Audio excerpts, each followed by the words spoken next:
Hi guys, my name's Seb Tudor, I'm the man on the Silver Mountain and welcome back. Today I wanted to talk about something that's been popping up a lot more recently, pretty much everywhere I look.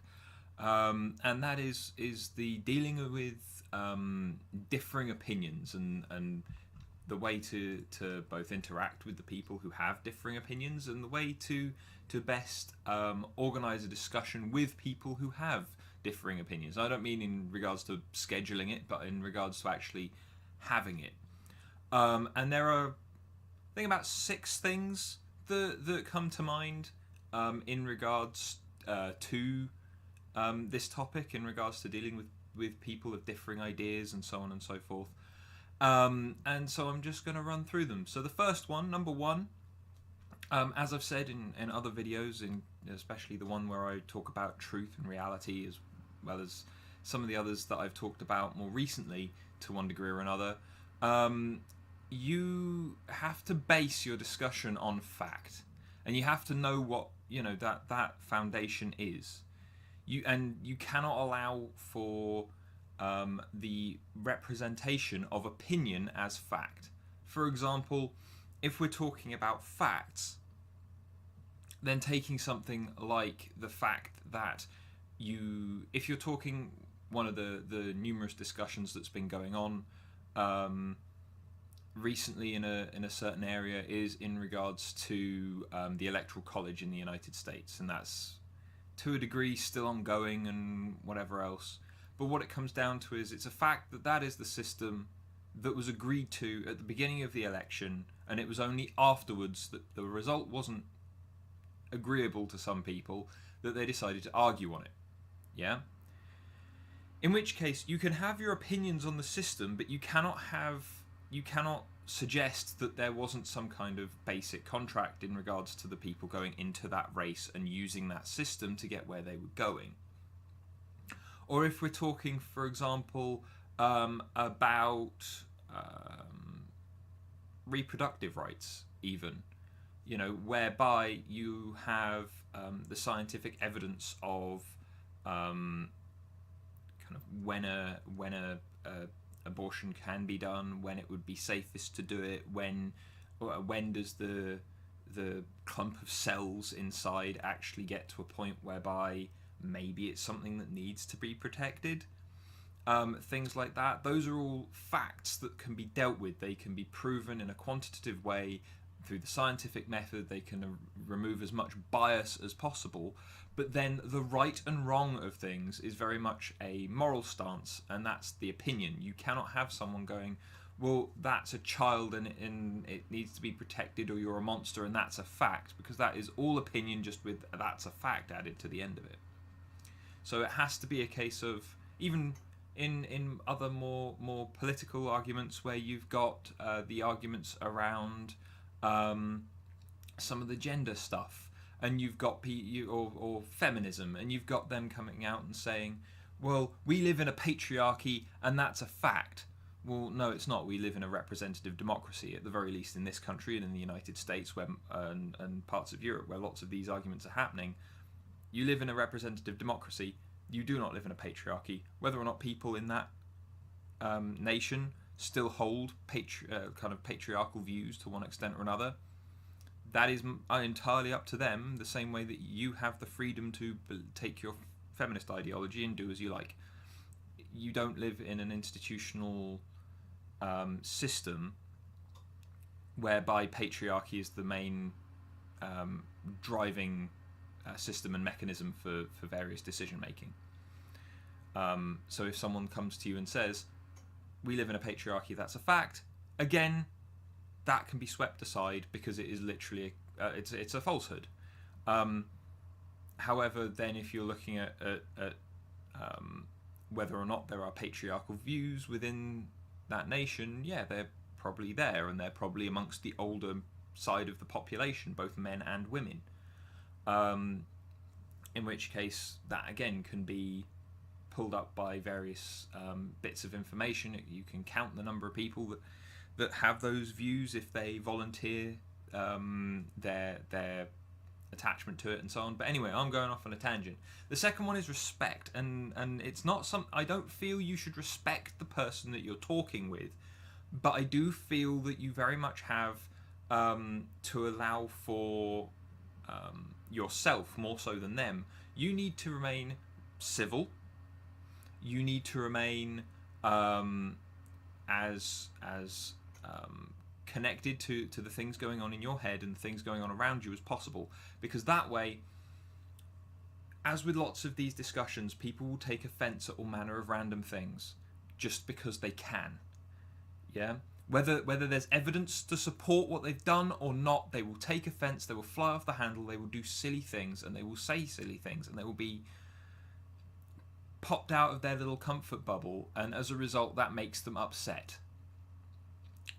The thing to do is to remain in control of yourself, because remember, only you can control what you feel and how you act, in which case sometimes it may be hard, but realize that it's you only get upset with what the other person is saying if you let them upset you. The gates on your internal fortress, the thing inside you that keeps you safe, it's only when those gates are opened by you that someone else can get in and start polluting and damaging parts of you to make you upset or react or whatever else. So be civil, but keep control of yourself. Don't just don't allow anyone to demand respect from you unless they've earned it, purely because being civil and being respectful, two different things. But then moving on, these are some more. The next four things that I've got to say on this are all very much more to do with, or they very much come from when I was in leadership and some of the coaching stuff that I do, and especially when I was mediating between groups and things like that. So just to give that a little bit of context, number 3, you need to provide people some structured opportunities to actually share their ideas and come back at you. You know, if you're making a point, fair enough, make the point, but then don't, you need to allow, once you've finished the point, you need to allow the other person to have their say back. Whether they're objectively wrong, or whether their opinion doesn't hold much water, or whatever else, that's fine, but you've had your say, so then they should have theirs. Yeah? And it's a case of, this is where sometimes getting a mediator or a kind of chair for a discussion or a debate can be useful, some kind of mid-ground that isn't attached to either group, especially if it's an important conversation that needs to be had. But obviously that's not always a possibility, so always try to make your point. Also stand up for yourself if the other person isn't letting you make your point and they're just going on and on and on in a tirade at you. But there has to be that structured back and forth, otherwise it's not a dialogue, it's a monologue, and nothing productive comes from it, because any possible good ideas coming from the other person aren't wrapped into the discussion, and you don't get to analyze them. Number 4 is this also comes into kind of persuading people at times. You have to acknowledge the certain merits in the differing ideas and in just the conversation that you're having. You need to, the fact that you're actually having that conversation has merit to it. It's a good thing to have. Even if you walk away from the other person hating them, it's a learning experience. You've picked up another viewpoint, another part of the world that you can interact with and that you can see and analyze and work your way through. And if it doesn't work, then it doesn't work. You don't have to interact with that person after that, but you have had that learning experience of interacting with those ideas, challenging them, challenging your own ideas, and trying to work through it. And so, yeah, the acknowledging the merits of the other side is important, if there are any. Obviously, as said with the first point, it needs to be, the foundation of any conversation needs to be on fact, on things that are objectively true as far as we understand the universe at the present time.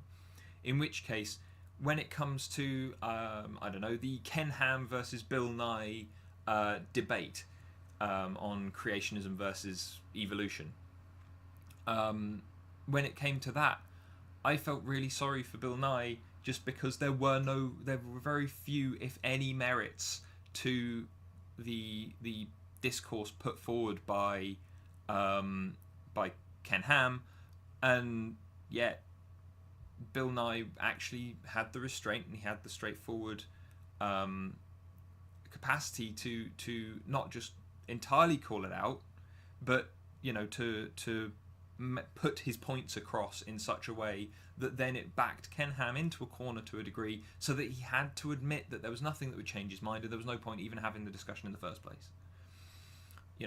If that's what happens, then the merits stand on their own, because just because you've demonstrated how lacking your opposition is in that discussion or debate. But again, sometimes you have to admit that yes, there are, say for example, on differing ends of the political spectrum, you have to admit that there are good ideas on both ends in regards to how to run a country. Doesn't mean that you necessarily agree with the overarching right-wing or left-wing set of policies, but looking through and going, that's a good policy and that's a good policy, and I could kind of get behind that one if it was tweaked slightly, and then going, but here are the things that I can't agree with. That's fine. Yeah, because there is good and bad in everything. Everything is a shade of grey. There are very few things in this world that are purely good or bad in their entirety. But anyway, moving on to number 5, you need to, as I've said before, about taking the centre point so you can see where all of the good things are and ignore all the bad ones. In a discussion, you need to identify the ideas and opinions and things like that that are going to align with the goals or the objectives that you have for whatever, and so that you can make some progress towards it. I mean, think about it this way. If you had a very, very regressive left feminist group actually perceiving male suicide as a problem and being willing to fundraise for it, then working in line with a more right-wing men's activist group, maybe, just to make them as polar opposites as possible in this hypothetical I'm putting forward here. If you had those people both having this discourse and agreeing that regardless of why they believe this is the case or what they believe the causes are, male suicide is still a huge problem, and as a result they both work towards fundraising for charities and developing methods by which those men who are having issues can then sort themselves out and get the help that they require. It doesn't matter necessarily where the funding efforts and whatever else have come from to gain that help for those people, as long as it does gain that result.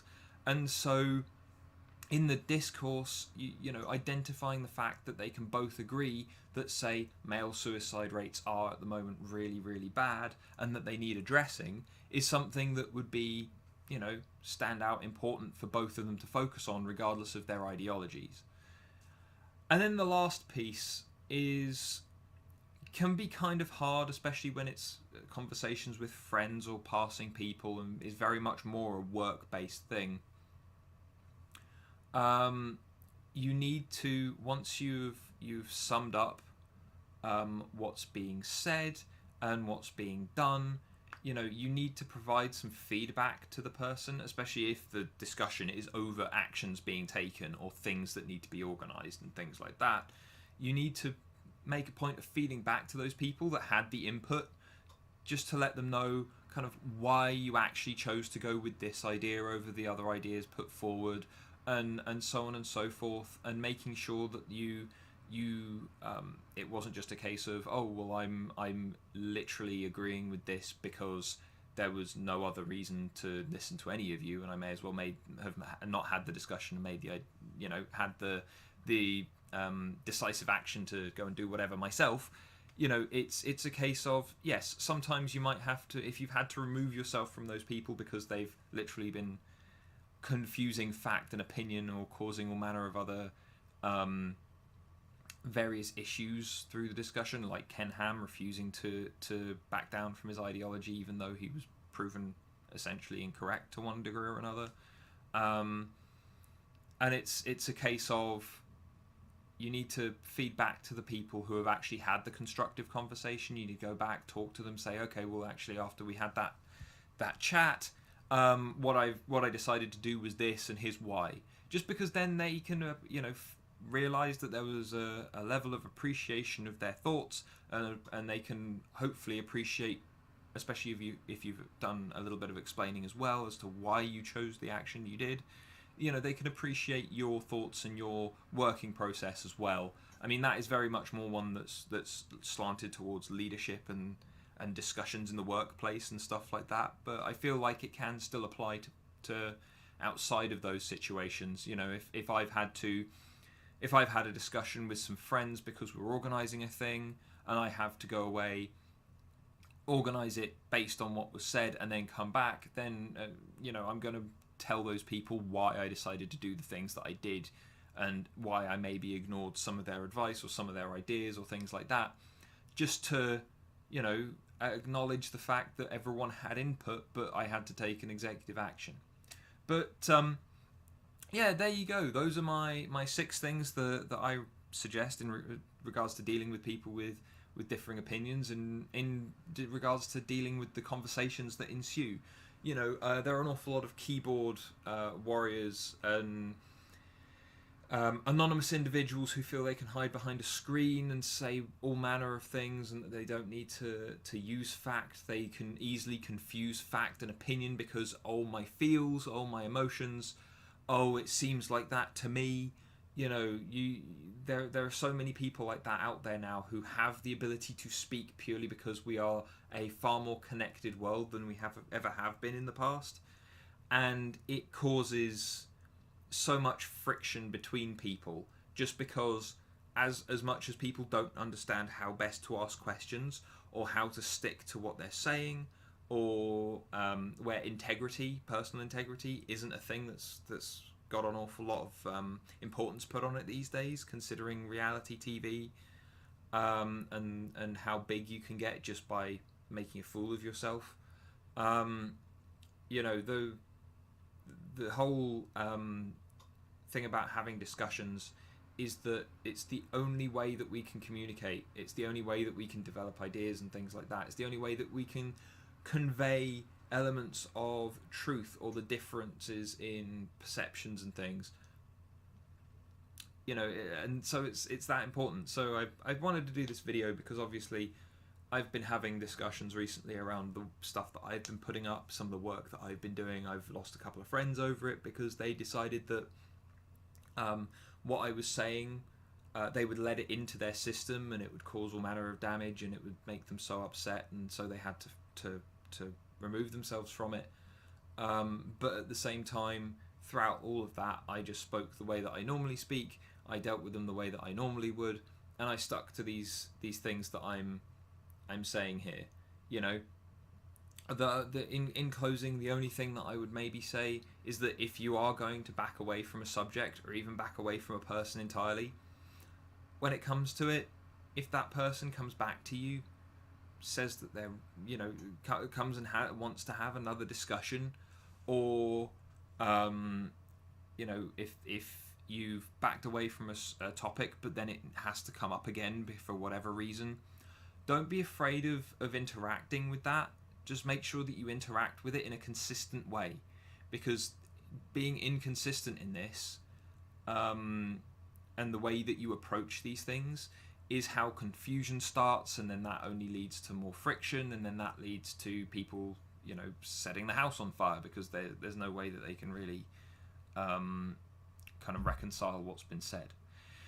But anyway, let me know what you guys think. How have the discussions that you've had with people, especially when you've had very, very opposing positions, please let me know in the comments down below. And otherwise, if you found these things useful, if you put them into practice, if you get some mileage out of them, please let me know and drop me a like. And otherwise, I'm getting dry in the mouth. But otherwise, please subscribe for more, as I'll continue doing these videos. But otherwise, I will see you in the next video tomorrow. Take care, guys.